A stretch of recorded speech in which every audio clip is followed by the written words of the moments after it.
Hello students, हम पढ़ रहे हैं चैप्टर सरफेस केमिस्ट्री। अपने लास्ट क्लास में हमने एडजॉर्प्शन आइसोथर्म के बारे में पढ़ा था।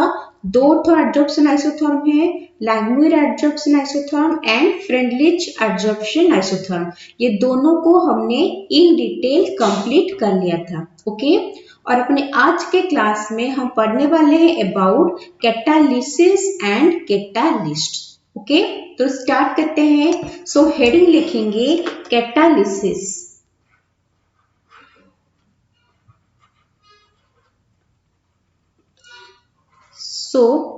ये कैटालिसिस क्या है? कैटालिसिस क्या है जानने से पहले हमें ये जानना जरूरी है कि कैटालिस्ट क्या होता है। ठीक है, सपोज कोई भी एक रिएक्शन है, वो रिएक्शन बहुत ही स्लो स्पीड में प्रोसीड कर रहा है। ओके, और हमें वो रिएक्शन का स्पीड जो है वो इंक्रीज करना है, उसे स्लो रिएक्शन से फास्टर रिएक्शन में कन्वर्ट करना है। तो हम क्या करेंगे, उसमें कुछ ऐसा सब्सटेंस ऐड करेंगे उस रिएक्शन में, ताकि जो हमारा रेट ऑफ द रिएक्शन है या फिर स्पीड ऑफ द रिएक्शन है वो इंक्रीज करेगा। ओके, उसी सब्सटेंस को हम बोलते हैं कैटालिस्ट। तो कैटालिस्ट क्या होता है? जो रेट ऑफ द रिएक्शन को इंक्रीज करता है उसको हम बोलते हैं कैटालिस्ट। और अगर हम कोई भी एक केमिकल रिएक्शन में कैटालिस्ट को ऐड करके रेट ऑफ रिएक्शन को इंक्रीज कर रहे हैं तो उस प्रोसेस को कहा जाता है कैटालिसिस। ओके, आया समझ में क्या है कैटालिसिस? चलिए लिखते हैं। लिखो कैटालिसिस में फर्स्ट कैटालिस्ट के बारे में। A catalyst is a substance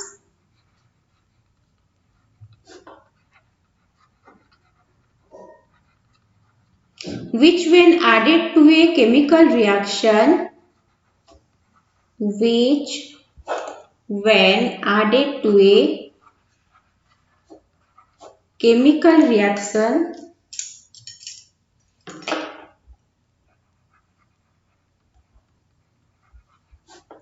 increases the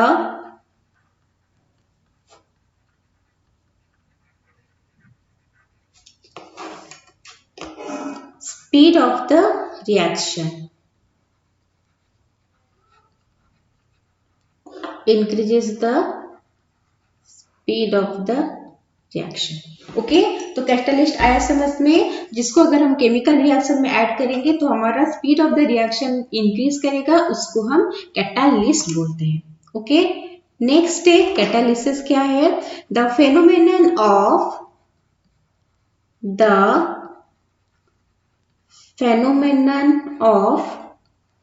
increasing speed of a chemical reaction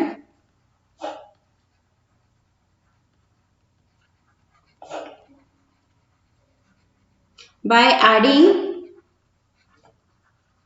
a catalyst to it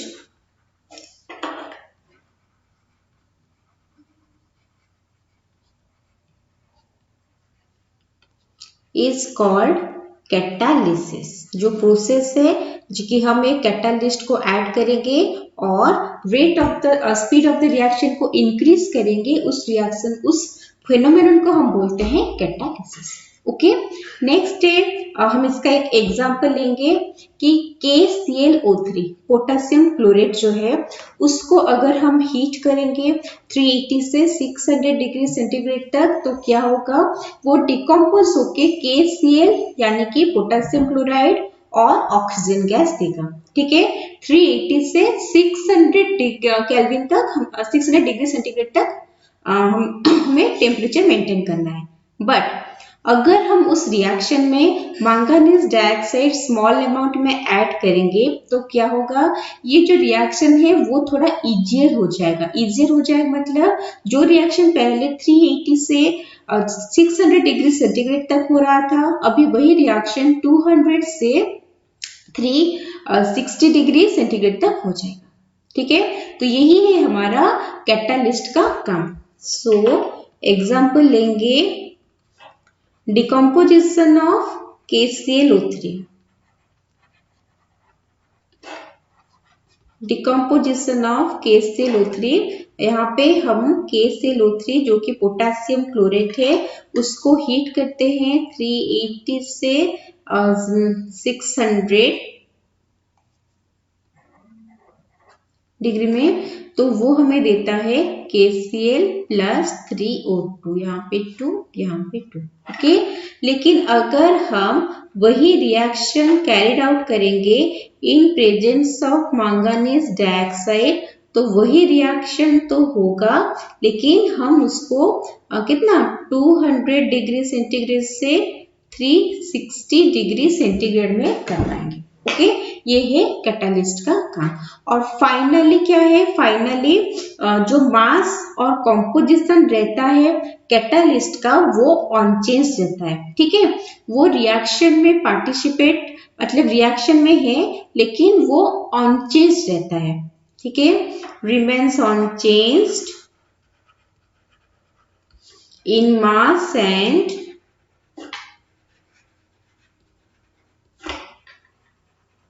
chemical composition, कुछ भी कैटालिस्ट का चेंज नहीं होता, वो सिर्फ स्पीड अप करने के लिए यूज होता है। ओके, आया समझ में कैटालिस्ट क्या है? चलो लिख लो, इससे हो गया।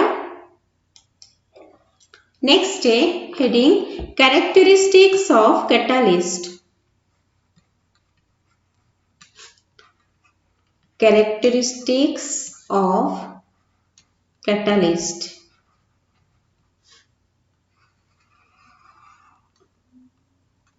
कैटालिस्ट का भी कुछ कैरेक्टरिस्टिक्स फीचर्स होते हैं।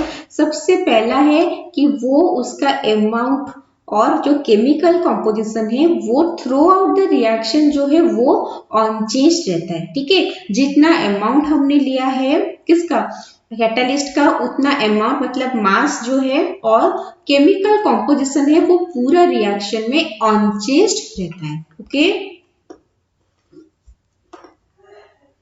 The mass and chemical composition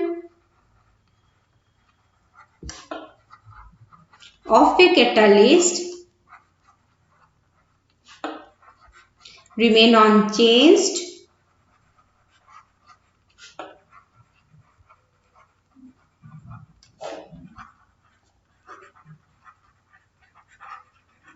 during a chemical reaction।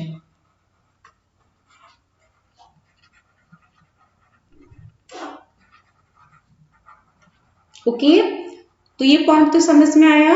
जो जैसा कंडीशन में हम लेंगे उसी कंडीशन में वो हमारे पास वापस आ जाएगा। नेक्स्ट है कि जो उसका जो स्मॉल क्वांटिटी भी अगर हम लेंगे, बहुत ही स्मॉल अमाउंट ऑफ कैटालिस्ट लेंगे तो भी वो डिजायर्ड इफेक्ट दे सकता है। ठीक है, मगर मान लो हमें रेट ऑफ द रिएक्शन बहुत कम है, बहुत स्लोली वो रिएक्शन प्रोसीड कर रहा है, हमें उस रिएक्शन को स्पीड अप करना है, तो इसका मतलब नहीं कि हम बहुत सारे अमाउंट ऑफ कैटालिस्ट देंगे। ठीक है, स्मॉल अमाउंट ऑफ कैटालिस्ट जो है वो भी हमारा डिजायर्ड जो चाहे प्रोडक्ट है, डिजायर्ड इफेक्ट जो है वो पाने में हेल्प कर सकता है। ठीक है, तो सेकेंड पॉइंट लिखेंगे, a small amount of catalyst, a small amount of catalyst is normally capable of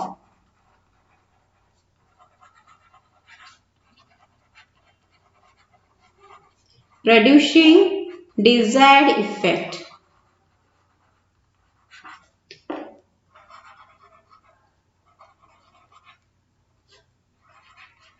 okay, तो ये है हमारा कैटालिस्ट का और एक कैरेक्टरिस्टिक। नेक्स्ट है, जो कैटालिस्ट होता है वो जनरली स्पेसिफिक इन एक्शन होता है। ठीक है, कैटालिस्ट जो है मतलब एक पर्टिकुलर रिएक्शन के लिए एक पर्टिकुलर कैटालिस्ट जो है वही यूज होता है। जैसे हमने अभी एग्जांपल लिया, पोटेशियम क्लोरेट का जो डिकम्पोजिशन होता है into potassium chloride and oxygen, उस केस में हमें मैंगनीज डाइऑक्साइड को कैटालिस्ट लेना है। अगर हम बोलेंगे कि नहीं हम मैंगनीज डाइऑक्साइड नहीं लेंगे, उसके बदले में हमने प्लैटिनम लेना है, प्लैटिनम भी एक कैटालिस्ट होता है। ठीक है, तो हमें प्लैटिनम लेना है, तो ये रिएक्शन मतलब कैटालिस्ट का जो काम है वो काम प्लैटिनम पर्टिकुलरली इस रिएक्शन के लिए नहीं कर पाएगा। क्यों? क्योंकि एक स्पेसिफिक एक्शन रहता है उनका, ठीक है। कोई भी एक रिएक्शन के लिए पर्टिकुलरली एक रिएजेंट जो एक कैटालिस्ट जो है वही वर्क करता है। अगर चाहोगे तो उसको दूसरे के लिए यूज नहीं कर सकते हो, ठीक है। वो यूनिवर्सल कैटालिस्ट नहीं है, बट स्पेसिफिक एक्शंस होते हैं। ओके, लिखो next. The catalyst is generally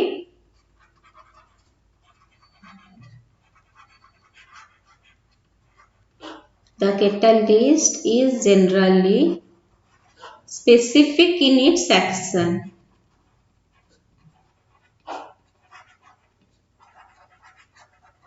okay, इसके पहले तो एग्जाम्पल लिए हैं, उसी को डायरेक्ट लिख लेते हैं। इन डिकम्पोजिशन ऑफ KClO3 इन decomposition of KClO3 manganese dioxide is used as catalyst। हमें पता है मैंगनीज डाइऑक्साइड जो है वो कैटालिस्ट के हिसाब से एक्ट करता है, बट नॉट प्लैटिनम। लेकिन अगर हम यहाँ पे प्लैटिनम लेंगे तो वो रिएक्शन जो है वो हमारा कैरिड आउट नहीं होगा। ओके, नेक्स्ट पॉइंट है कैटालिस्ट क्या करता है, वो कोई भी रिएक्शन को इनिशिएट नहीं करता, ठीक है। कोई भी एक रिएक्शन जो ऑलरेडी प्रोसीड कर रहा है उसी रिएक्शन का वो स्पीड को इंक्रीज करता है। ऐसा समझ में क्या बोले, हम कैटालिस्ट को कोई भी रिएक्शन को इनिशिएट करने के लिए यूज नहीं कर रहे हैं। अगर कोई रिएक्शन नहीं हो रहा है तो उसको इनिशिएट करने के लिए कैटालिस्ट यूज नहीं होता। अगर कोई ऑनगोइंग रिएक्शन है, कोई रिएक्शन है जो ऑलरेडी प्रोसीड कर रहा है, उसी रिएक्शन का जो स्पीड है उसको इंक्रीज करने के लिए ही हम कैटालिस्ट यूज करते हैं। ओके, तो लिखो यहाँ पे a catalyst does not initiate a chemical reaction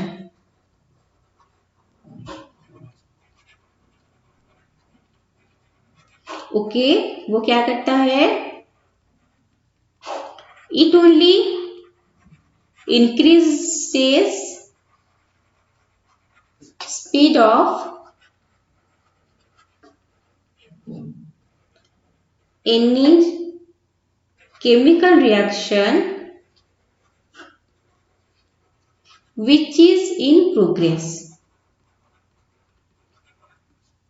which is in progress, ठीक है। नेक्स्ट पॉइंट है कि हमें स्टेट ऑफ इक्विलिब्रियम पता है। कोई भी रिएक्शन अगर प्रोसीड कर रहा है फॉरवर्ड डायरेक्शन में, इनिशियली फॉरवर्ड डायरेक्शन का स्पीड जो रेट ऑफ रिएक्शन जो है वो ज्यादा रहता है। ओके, जब धीरे धीरे कुछ फॉरवर्ड रिएक्शन प्रोसीड कर जाता है, प्रोडक्ट फॉर्मेशन शुरू होता है, उसके बाद बैकवर्ड रिएक्शन भी स्टार्ट होता है। तो इनिशियली क्या है, इनिशियली सिर्फ फॉरवर्ड रिएक्शन हो रहा था जिसका स्पीड ज्यादा था और बैकवर्ड रिएक्शन स्टार्ट नहीं हुआ था। जब प्रोडक्ट फॉर्मेशन हो गया कुछ अमाउंट में, उसके बाद बैकवर्ड रिएक्शन भी स्टार्ट हो गया।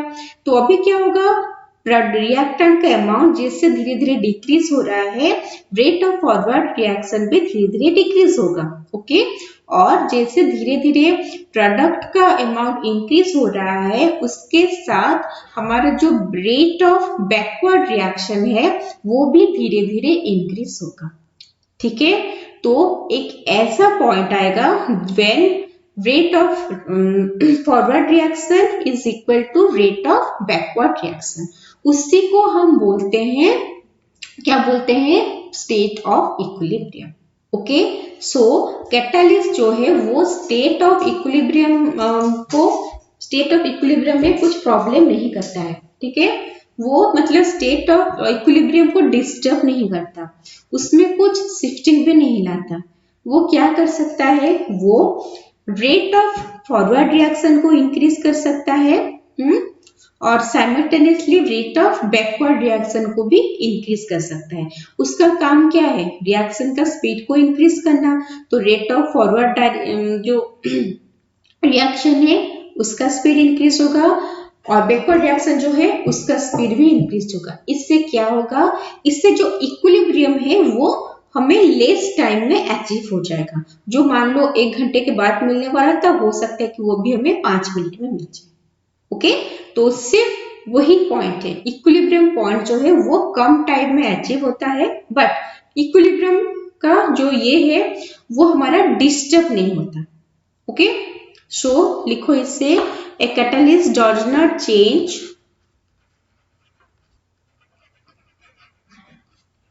A catalyst does not change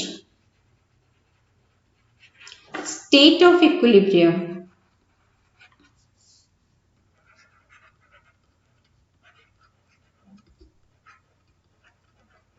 Okay, वो क्या करता है? It increases speed of both forward and backward reaction. Both forward and backward reaction का जो स्पीड है उसको क्या करता है? इंक्रीज करता है। इससे क्या होगा? इससे equilibrium is achieved in less time. Equilibrium is achieved in less time. बस यही काम है, ओके, जो हमारा कैटलिस्ट करता है इक्विलिब्रियम के लिए। ओके, ऐसे समझ में क्या क्या हो रहा है? चलो लिख लो इससे।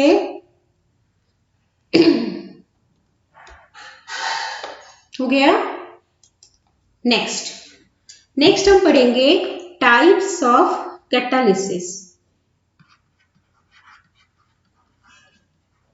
Types of catalysis. ये जो कैटालिसिस होता है वो 2 टाइप का होता है, ठीक है। एक होता है हमारा होमोजेनियस कैटालिसिस, दूसरा होता है हेटेरोजेनियस कैटालिसिस। ओके, तो सबसे पहले हम लेंगे होमोजेनियस कैटालिसिस। होमोजेनियस कैटालिसिस क्या होता है? कोई भी कैटालिसिस मतलब फेनोमेनन जिससे हम स्पीड ऑफ ए रिएक्शन को इंक्रीज करते हैं यूजिंग अ कैटालिस्ट। ओके, उसको हम बोलते हैं, उस फेनोमेनन को बोलते हैं कैटालिसिस। तो कैटालिसिस जो है वो 2 टाइप का होता है। तो सबसे पहला वाला हम पढ़ेंगे होमोजेनियस कैटालिसिस। होमोजेनियस कैटालिसिस क्या होता है? अगर रिएक्टेंट और कैटालिस्ट का जो फिजिकल स्टेट है, ठीक है, वो सेम है, वो दोनों सेम फेज में है, तो हम उसको होमोजेनियस कैटालिसिस बोलते हैं, ठीक है। अगर रिएक्टेंट जो है, कैटालिस्ट जो है, वो मानो सब एक्वस स्टेट में है या फिर सारे गैसियस स्टेट में है, तो उसी केस में हम उसको होमोजेनियस कैटालिसिस बोलेंगे। ओके, तो लिखेंगे when the reactants and catalyst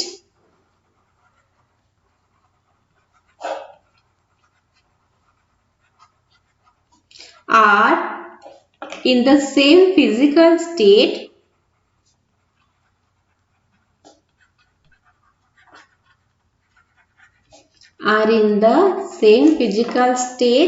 or same phase. Okay, so then it is called homogeneous catalysis. Okay, लिख लेना, then it is called homogeneous catalysis. Okay, next हम यहाँ पे एग्जाम्पल लेंगे। एग्जाम्पल में क्या है? एग्जाम्पल में सबसे पहला एग्जाम्पल जो है वो है lead chamber process. Lead chamber process.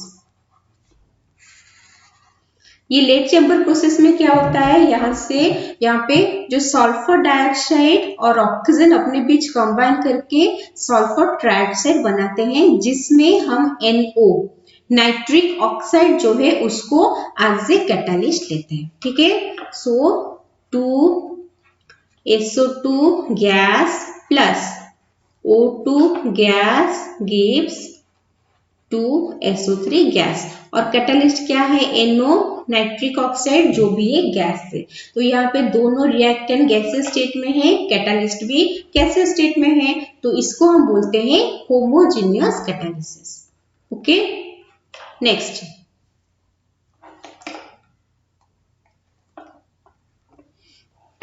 और लेड चेम्बर प्रोसेस हो गया। नेक्स्ट है inversion of cane sugar, inversion of cane sugar.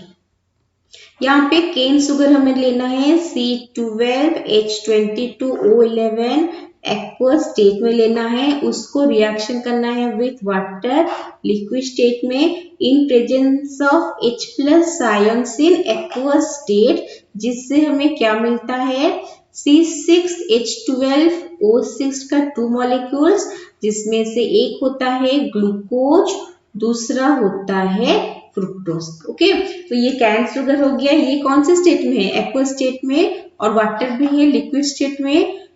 H plus ion जो कि एज ए कैटालिस्ट इस रिएक्शन में काम करता है, वो भी एक्वस स्टेट में ही है। ठीक है, तो इसको इसलिए हम इसको बोलते हैं होमोजेनस कैटालिसिस।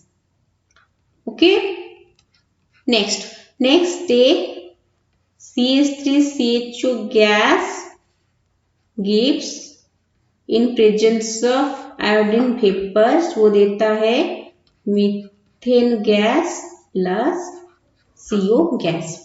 एसिटाल्डिहाइड को अगर हम गैसियस स्टेट में उसका रिएक्शन कराएंगे in presence of iodine vapours, तो उस केस में क्या होगा, हमें मीथेन और कार्बन मोनोऑक्साइड मिलेगा। तो एल्डिहाइड यहाँ पे गैसियस स्टेट में है और आयोडीन भी जो है वो भी वेपर स्टेट में है। ठीक है, तो ये है हमारा होमोजेनस कैटालिसिस। ओके, आया समझ में क्या है होमोजेनस कैटालिसिस? चलो लिख लो इसे। हो गया। नेक्स्ट नंबर 2 है heterogeneous catalysis. Heterogeneous catalysis, heterogeneous catalysis क्या है? जिसमें रिएक्टेंट और कैटालिस्ट जो है दोनों अगर सेम फिजिकल स्टेट यानी कि सेम फेज में नहीं है, तो हम उसको बोलेंगे हेटेरोजेनस कैटालिसिस। ओके, आया समझ में? चलो लिखो इसको। When catalyst and reactants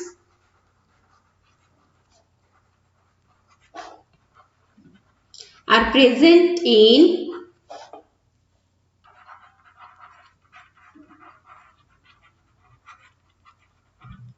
different physical states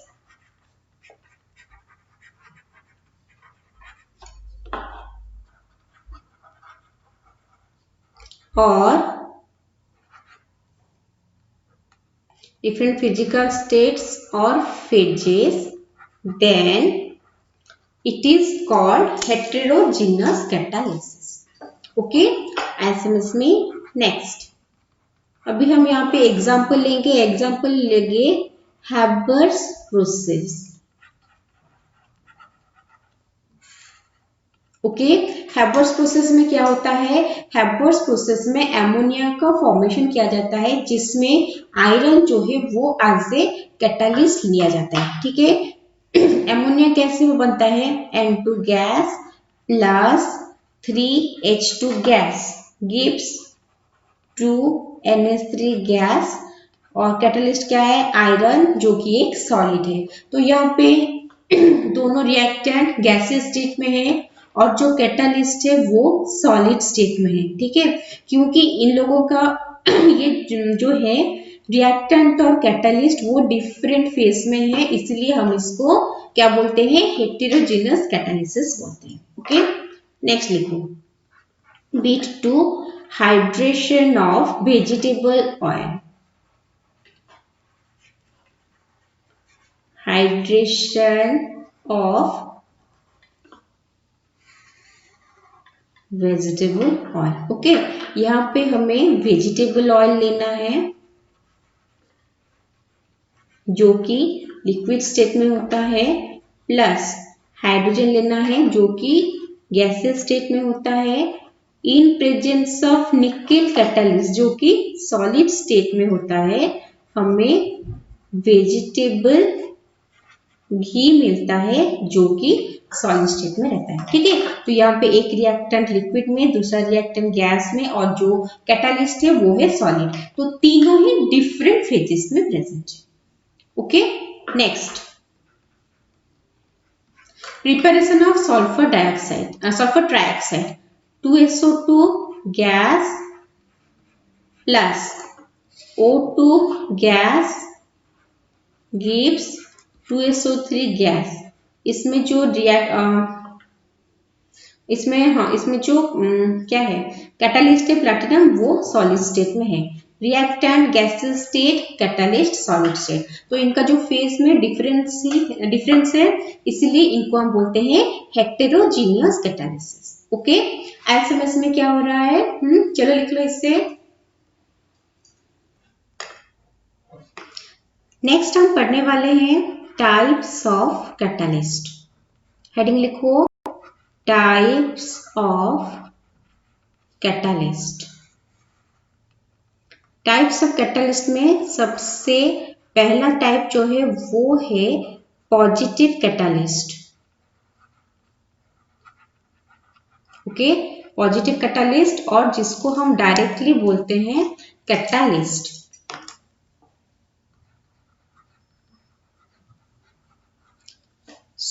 ये कैटालिस्ट और पॉजिटिव कैटालिस्ट क्या होता है ये हमें पता है। अगर कोई भी सब्सटेंस का प्रेजेंस एक केमिकल रिएक्शन का स्पीड को इंक्रीज करता है तो हम उसको कैटालिस्ट बोलते हैं। ठीक है, ये क्या काम करता है, increases speed of a chemical reaction, increases speed of a chemical reaction। Okay, जैसे एग्जांपल हमने पढ़ा हुआ है 2KClO3 पोटेशियम क्लोराइड को। ठीक है, अगर हम हीट करते हैं तो वो क्या देता है, पोटेशियम क्लोराइड और ऑक्सीजन देता है। और इस रिएक्शन में अगर हमने मैंगनीज डाइऑक्साइड बहुत स्मॉल अमाउंट में भी ले लिया तो क्या होता है, वो स्पीड ऑफ द रिएक्शन को इंक्रीज करता है। उसी तरह नाइट्रोजन और हाइड्रोजन वो मिलके एमोनिया गैस का फॉर्मेशन करते हैं, जिसको हम बोलते हैं हैबर्स प्रोसेस। इस प्रोसेस में अगर स्मॉल अमाउंट ऑफ आयरन को हम ऐड करेंगे, उसके प्रेजेंस में केमिकल रिएक्शन कैरिड आउट करेंगे तो स्पीड ऑफ द रिएक्शन जो है वो इंक्रीज हो जाएगा। ठीक है, नेक्स्ट है नेगेटिव कैटालिस्ट और इसको हम इनहिबिटर्स भी बोलते हैं। ठीक है, नेगेटिव कैटालिस्ट और इनहिबिटर्स, नाम से पता चल रहा है वो क्या कर रहा होगा, वो speed of the chemical reaction को डिक्रीज कर दे रहा होगा। ठीक है, decreases speed of a chemical reaction. ठीक है, यहाँ पे एग्जाम्पल लेंगे, क्या लेंगे, Na2SO3।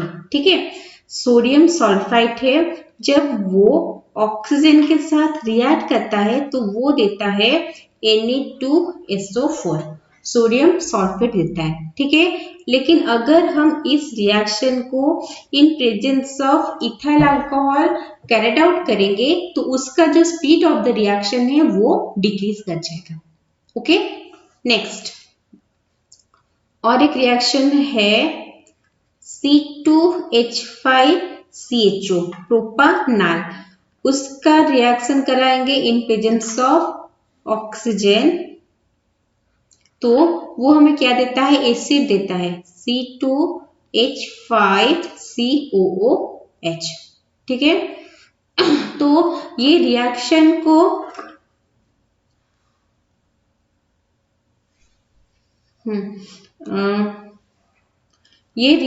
को अगर हम इन presence of diphenyl amine carried out करेंगे तो स्पीड ऑफ द रिएक्शन जो है वो डिक्रीज हो जाएगा। ओके, नेक्स्ट है हाइड्रोजन पेरोक्साइड। हाइड्रोजन पेरोक्साइड क्या होता है, वो डिकम्पोज होके वाटर और ऑक्सीजन में कन्वर्ट होता है, ठीक है। लेकिन अगर ये रिएक्शन हम इन presence of phosphoric acid H3PO4 और ग्लिसरॉल और एसिटामाइड के प्रेजेंस में करेंगे तो क्या होगा, स्पीड ऑफ द रिएक्शन जो है वो डिक्रीज कर जाएगा, ठीक है। तो आया समझ में कैटलिस्ट क्या होता है, इनहिबिटर क्या होता है। ओके, चलो लिख लो, इससे हो गया।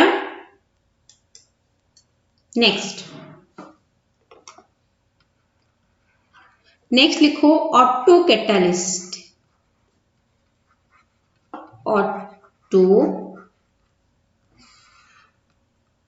कैटलिस्ट, ऑटो कैटलिस्ट का मतलब क्या है। ऑटो कैटलिस्ट में क्या होता है, कोई भी एक रिएक्शन स्टार्ट होता है, ठीक है। हम रिएक्टेंट लिए हैं, वो रिएक्शन चल रहा है, प्रोसीड कर रहा है।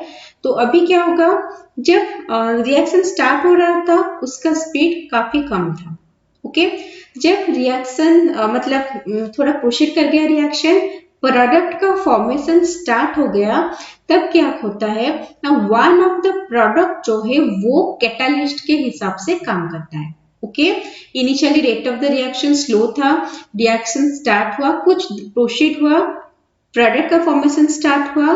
जब भी प्रोडक्ट का फॉर्मेशन स्टार्ट हुआ तभी वन ऑफ द प्रोडक्ट उसने क्या किया, उसने एज ए कैटलिस्ट एक्ट किया, ठीक है। और उसी के वजह से ही रेट ऑफ द रिएक्शन जो है वो इंक्रीज कर रहा है, स्पीड ऑफ द रिएक्शन जो है वो इंक्रीज कर रहा है।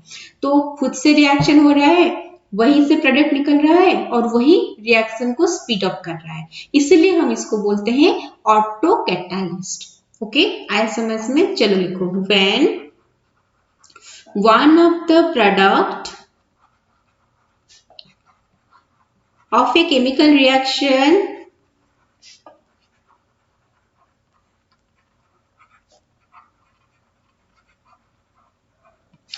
acts as a catalyst, then it is called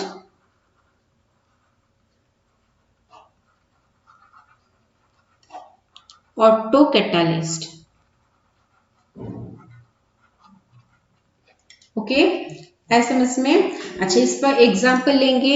example लिखो, CH3 COO C2H5 plus H2O gives CH3 COOH plus C2H5OH। ये एक ईस्टर है जो एक एसिड और अल्कोहल का फॉर्मेशन कर रहा है जब वो हाइड्रोलिसिस हो रहा है।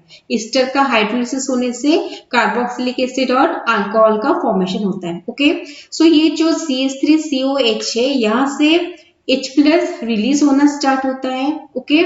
जब ही ये H+ रिलीज होता है, वही इस रिएक्शन में एज ए कैटालिस्ट काम करता है। एसएमएस में जो H+ रिलीज हो रहा है एसिटिक एसिड से, वही H+ ही इस रिएक्शन में एक कैटालिस्ट के हिसाब से काम कर रहा है, जिसलिए हम उस रिएक्शन को उसको हम बोल रहे हैं ऑटो कैटालिस्ट।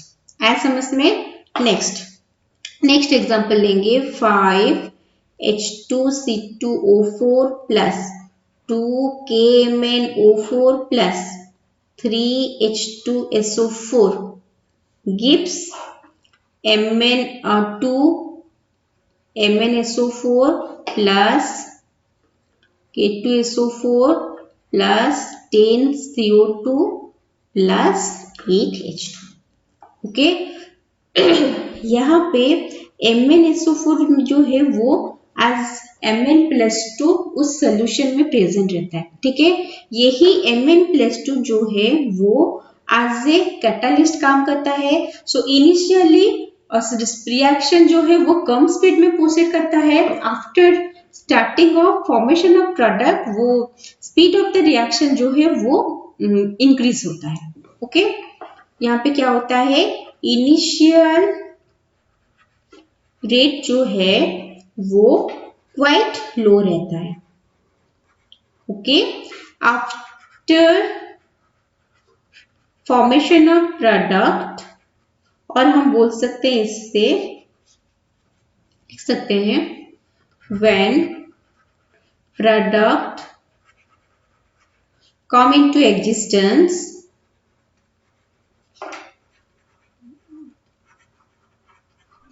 तो क्या होगा, स्पीड ऑफ रिएक्शन वो इंक्रीज करेगा। ठीक है, आया समझ में क्या है ऑटो कैटालिस्ट? चलो लिख लो इससे, हो गया। नेक्स्ट टाइप लिखो induced catalyst. Induced catalyst, induced catalyst में क्या होता है ना, एक केमिकल रिएक्शन हो रहा है, ठीक है, वो केमिकल रिएक्शन जो है एक नॉर्मल स्पीड में प्रोसीड कर रहा है, उसके स्पीड में कोई भी चेंजेस नहीं आ रहा है, बट साइमल्टेनियसली एक दूसरा केमिकल रिएक्शन प्रोसीड कर रहा है। ओके, उसी सेकेंड केमिकल रिएक्शन के वजह से ही फर्स्ट वाला केमिकल रिएक्शन जो है वो स्पीड अप हो रहा है। आया समझ में? एक केमिकल रिएक्शन है जो स्पीड अप नहीं हो रहा है, नॉर्मल स्पीड में प्रोसीड कर रहा है, उसका नॉर्मल स्पीड में साइमल्टेनियसली वहां पे एक सेकेंड केमिकल रिएक्शन हो रहा है। ओके, वही सेकेंड केमिकल रिएक्शन के वजह से हमारा जो फर्स्ट केमिकल रिएक्शन था वो स्पीड अप हो रहा है, इसको हम बोलते हैं इंड्यूस्ड कैटालिस्ट। ठीक है, आया समझ में क्या बोल रहे हैं? सो यहाँ पे देखो, एक है सोडियम आर्सेनाइड। जो सोडियम आर्सेनाइड है वो इतना इतना नॉर्मल स्पीड में केमिकल रिएक्शन उसका प्रोसीड नहीं कर रहा है। ठीक है, जो सोडियम आर्सेनाइड है उसको ऑक्सीजन के साथ कंबाइन करके सोडियम आर्सेनाइड बनाना है, जो कि नॉर्मल स्पीड से कम स्पीड में चल रहा है। तो वहां पे साइमल्टेनियसली और एक रिएक्शन चल रहा है, क्या ना, सोडियम सल्फाइड भी प्रेजेंट है, और वो सोडियम सल्फाइड ऑक्सीजन के साथ रिएक्ट करके सोडियम सल्फेट बना रहा है। आया समझ में? पहले जो सोडियम आर्सेनाइड था वो उतना स्पीड से रिएक्शन नहीं चल रहा था, लेकिन जब सोडियम सल्फाइड सोडियम सल्फेट पे कन्वर्ट हो रहा है ऑक्सीजन के साथ रिएक्ट करके, तभी अपने आप ही सोडियम आर्सेनाइड जो है वो स्पीड अप होके ऑक्सीजन के साथ रिएक्ट करके सोडियम आर्सेनाइड फॉर्मेशन कर रहा है। ये है हमारा इंड्यूस्ड कैटालिस्ट। ओके, लिखो यहाँ पे, when a chemical reaction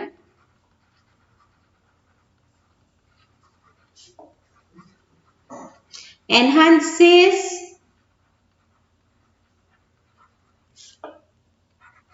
the rate of another chemical reaction,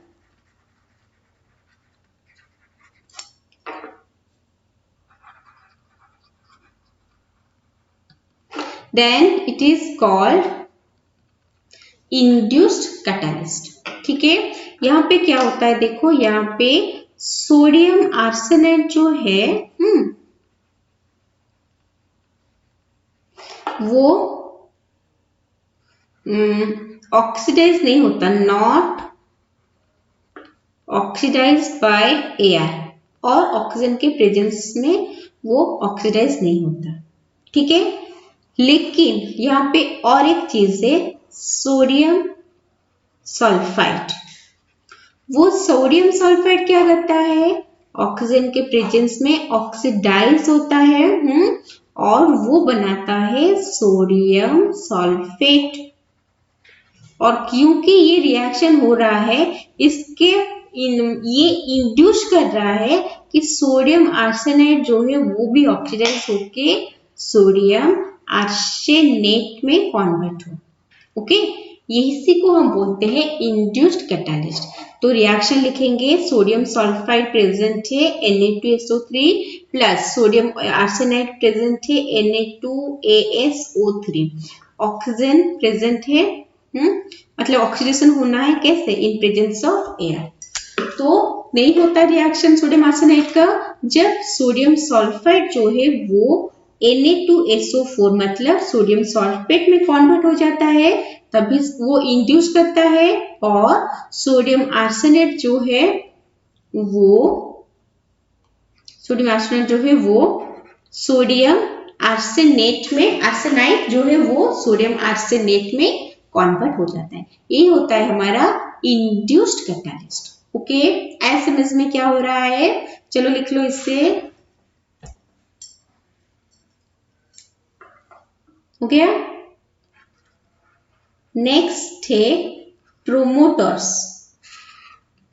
ये टाइप ऑफ कैटालिस्ट नहीं है, अलग टर्म है जो यूज होता है, ठीक है। प्रोमोटर्स, प्रोमोटर्स क्या होता है, प्रोमोटर्स जो है वो खुद केमिकल रिएक्शन के स्पीड को इंक्रीज नहीं करते हैं। आए समझ में, वो खुद केमिकल रिएक्शन के स्पीड को इंक्रीज नहीं करते हैं, बट उनका प्रेजेंस जो है वो कैटालिस्ट का एफिशिएंसी को इंक्रीज करता है। कैटालिस्ट का काम क्या होता है, रेट ऑफ द रिएक्शन को स्पीड अप करना, इंक्रीज करना।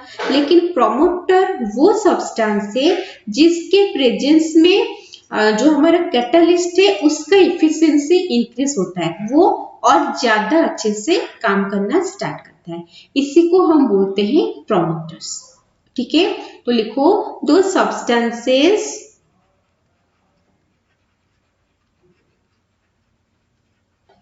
which do not themselves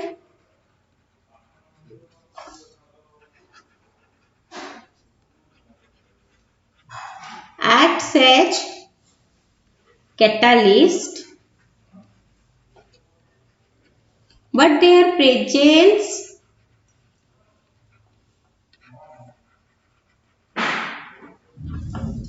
increases the activity of a catalyst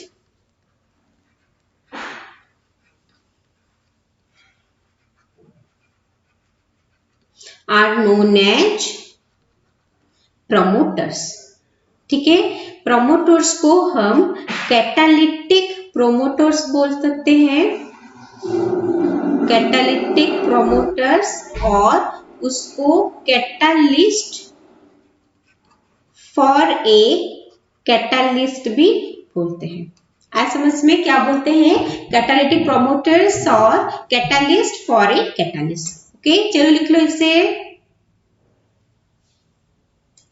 next इसका एग्जाम्पल लेंगे हम। जो हैबर्स प्रोसेस में अमोनिया का फॉर्मेशन करते हैं, नाइट्रोजन और हाइड्रोजन लेके क्या होता है, अमोनिया का फॉर्मेशन होता है, उसमें हम आयरन एज ए कैटालिस्ट लेते हैं। ओके, बट उस रिएक्शन में अगर हम मोलिब्डेनम को ऐड कर देंगे तो वो एज ए प्रोमोटर काम करता है। वो आयरन का एक्टिविटी जो है, कैटालिटिक एक्टिविटी, उससे वो इंक्रीज करता है, ठीक है।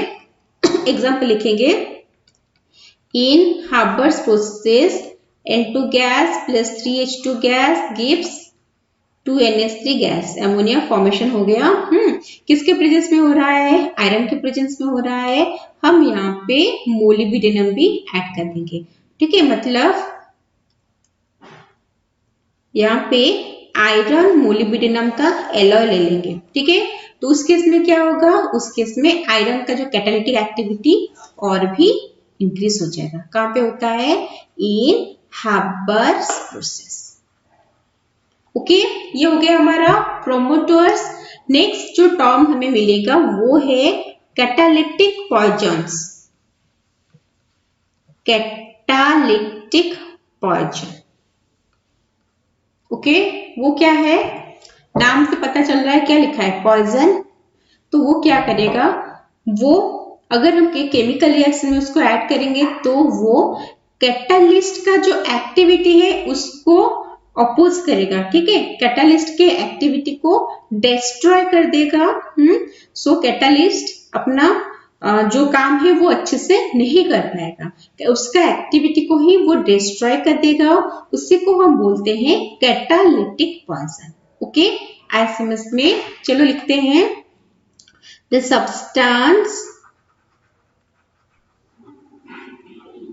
whose presence decreases or destroys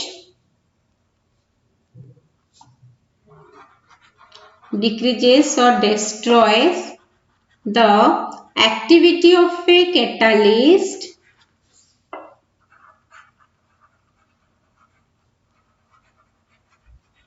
is known as catalytic poison. Okay so वही एग्जांपल लेते हैं फिर से। अगर हम हैबर्स प्रोसेस में अमोनिया का फॉर्मेशन करते हैं तो हम उस केस में आयरन को एज ए कैटालिस्ट लेते हैं। लेकिन अगर वहां पे हम small amount of H2S hydrogen sulphide या फिर कार्बन मोनोऑक्साइड ले लिया तो वो क्या करेंगे ना, आयरन का जो कैटालिटिक एक्टिविटी है उसको डिस्ट्रॉय कर देंगे। ठीक है, लिखेंगे वही N2 gas plus 3H2 gas gives 2NH3 gas. ये क्या होता है, हैबर्स प्रोसेस में होता है, आयरन हम कैटालिस्ट लेते हैं। लेकिन अगर हम वहां पे क्या करेंगे, हाइड्रोजन सल्फाइड या फिर कार्बन मोनोऑक्साइड ऐड कर देंगे तो वो आयरन का कैटालिटिक एक्टिविटी को डिस्ट्रॉय कर देगा। ठीक है, और एक प्रोसेस है contact process for manufacture of sulfuric acid। Inorganic में है contact process for manufacture of sulphuric acid. इसमें क्या होता है, हम प्लैटिनम एस्बेस्टस को लेते हैं एज अ कैटालिस्ट। ठीक है, लेकिन अगर यहाँ पे हम थोड़ा सा आर्सेनिक का ऑक्साइड ऐड कर देंगे तो वो क्या करेगा, वो प्लैटिनम का क्या है जो एक्टिविटी है, कैटालिटिक एक्टिविटी है, उसको वो डिस्ट्रॉय कर देगा। तो यहाँ पे हम आर्सेनिक के ऑक्साइड को एज ए कैटालिटिक पॉइजन के नाम से जानते हैं। ओके, ऐसे समझ में कैसे क्या हो रहा है। चलो लिख लो इसे।